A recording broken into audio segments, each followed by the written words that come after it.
My husband David had spent his entire life trying to be the opposite of his abusive father, a man who had destroyed his promising athletic career, refused to pay for his college despite multiple Ivy League acceptances, and left emotional scars that ran deeper than anyone could see. David had vowed to never become that man, to be a loving father, a supportive husband, to break the cycle of abuse. And in one moment of anger, I told him he had failed. The look on his face, I'll never forget it. It wasn't anger, it was something worse, pure betrayal. His eyes, usually warm and loving, turned cold as he stared at me in disbelief. Then, without a word, he walked out the door. I immediately realized what I'd done. I ran after him, apologizing desperately, trying to take back those terrible words, but he just shook his head and left. For 24 hours, I heard nothing. My calls went straight to voicemail. His friends hadn't seen him. I was sick with worry and consumed by guilt. When he finally came home at 4 a.m., he was drunk, something that rarely happened. He collapsed on our couch, mumbling through tears. "I'm not like him. Why would you say that?" I held him all night, apologizing over and over. But I could feel something had broken between us. For days afterward, he wouldn't look at me, wouldn't speak to me. He'd play with our children, take care of them. But when I entered the room, he'd find a reason to leave. The one time I cornered him to apologize again, he simply said, "It's just another thing I have to live with," and walked away. I had weaponized his deepest fear against him. And now I was losing the love of my life because of it. David and I met at a mutual friend's birthday party. I was immediately drawn to his quiet confidence and the way he listened, really listened, when people spoke. He wasn't like other guys I dated who always needed to be the center of attention. Our relationship progressed quickly. Within 6 months, we were living together, and a year later he proposed during a weekend trip to the mountains. Everything felt right with him. Comfortable, safe, exciting, all at once. It wasn't until we'd been dating for almost a year that David opened up about his childhood. We were lying in bed one night when he started talking about his father. "My dad was a complicated man," he began, his voice steady but distant. "On the outside, he was respected, a successful businessman, active in the community, but at home," he paused, "at home, he was a different person." David had been a gifted athlete in high school, ranked in the top 10 nationally in his sport. Scouts were coming to see him play, and there was talk of scholarships. But his father had other plans. "He said sports were a waste of time," David continued. "One day, he just threw away all my equipment, said I needed to focus on academics if I wanted to amount to anything." Despite this setback, David excelled academically too, getting accepted to multiple Ivy League schools. But again, his father intervened. "He refused to pay a cent for tuition," David said. "Told me if I was smart enough to get in, I was smart enough to figure out how to pay for it myself." But the worst part wasn't the career sabotage, it was the daily emotional and sometimes physical abuse. His father demanded perfection and punished anything less. He controlled every aspect of David's life and refused to tolerate any opinion that contradicted his own. "The day my father died, I didn't cry," David admitted. "I just felt free. And then I felt guilty for feeling free. I still do sometimes." That night, David made me a promise. "I will never be like him," he said, his eyes intense in the darkness. "If we have children, I'll support them in whatever they love. I'll listen to them. I'll never make them afraid of me." It was the most vulnerable I'd ever seen him, and I held him until he fell asleep, silently promising that I would never let him down. We married in a small ceremony surrounded by friends and family. David's mother was there, a quiet woman who had found her voice after her husband's death. She pulled me aside at the reception. "He's nothing like his father," she whispered, squeezing my hand. "You've helped him believe that." Our first child, Ethan, was born a year and a half later. I watched David hold our son with such tenderness, such care, that it brought tears to my eyes. He was a natural father, patient, attentive, loving. When Ethan was 2, our daughter Lily joined our family. David was equally devoted to her, spending hours reading stories, building block towers, and going on adventures in our backyard. He kept his promise. He was nothing like his father. Our life wasn't perfect. No life is, but it was good. David worked hard at his job, but always made time for family dinners and bedtime stories. We had date nights when my mother would watch the kids. We planned for the future, saved for college funds, talked about the trips we'd take when the children were older. I loved our life. I loved him. The trouble started about 3 months ago. Small disagreements that would normally blow over began to linger. Stress from work, sleepless nights with a teething 1-year-old, financial pressures, they all added up. David was working longer hours to secure a promotion. I was exhausted from managing the household and children mostly alone. We were both stretched thin, irritable, and not communicating well.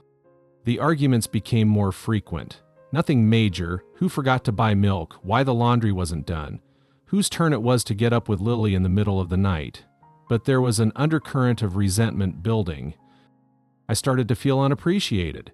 He started to feel criticized. We were caught in a negative cycle, each feeling misunderstood by the other. The night of our big fight, I was particularly tired. Lily had been up 3 times the night before, and Ethan had thrown a tantrum at preschool pickup.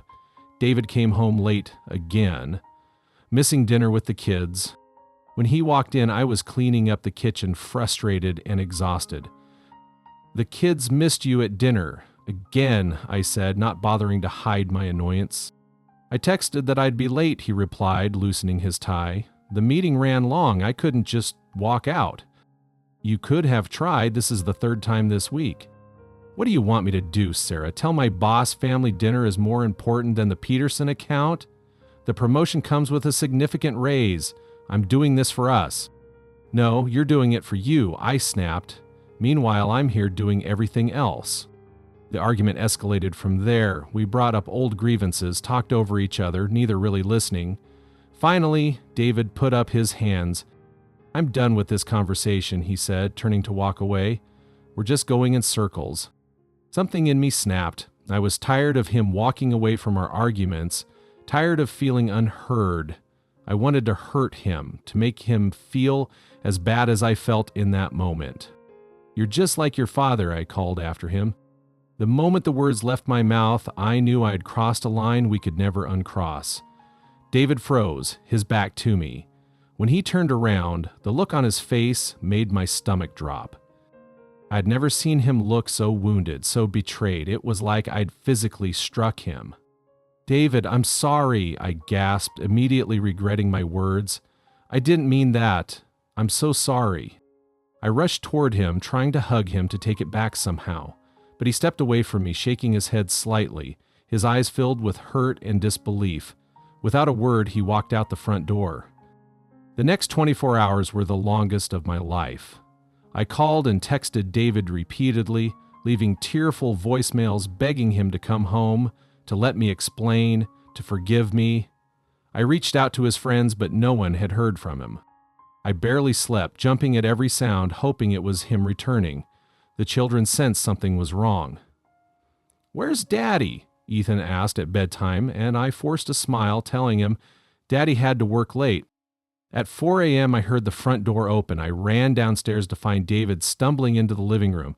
The smell of alcohol hit me immediately, so unusual for him, who rarely drank more than a beer or 2. He collapsed onto the couch, his eyes red-rimmed from crying or drinking or both. "I'm not like him," he slurred, looking up at me with such raw pain that it took my breath away. "Why would you say that? Why?" I sat beside him, pulling his head onto my lap, stroking his hair as tears ran down my face. "You're nothing like him," I whispered. "You're kind and loving and patient. You're an amazing father." I was angry and tired, and I said the worst thing I could think of. I didn't mean it. I've never meant anything less in my life. He fell asleep like that, on the couch with his head in my lap. I stayed awake, watching him breathe, wondering if he would ever truly forgive me. The next morning, he was gone before I woke up. He came home from work at his usual time, played with the kids, helped with their baths and bedtime stories, but he wouldn't look at me, wouldn't speak to me unless absolutely necessary. I tried to talk to him several times over the next 2 days. Each time, he would either leave the room or respond with minimal words.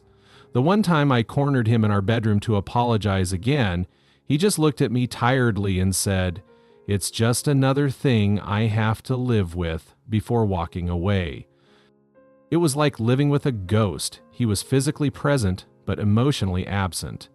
The wall between us seemed insurmountable.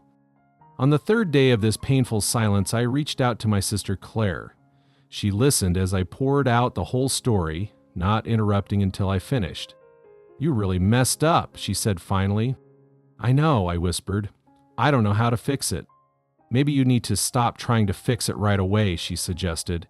"You hurt him deeply, Sarah. He trusted you with his greatest vulnerability, and you used it as a weapon. That's not something that can be fixed with a few days of apologies." "So what do I do? Just let him keep shutting me out?" "No. You show him with actions, not just words, that you understand what you did and that you're committed to never doing it again. And you give him time."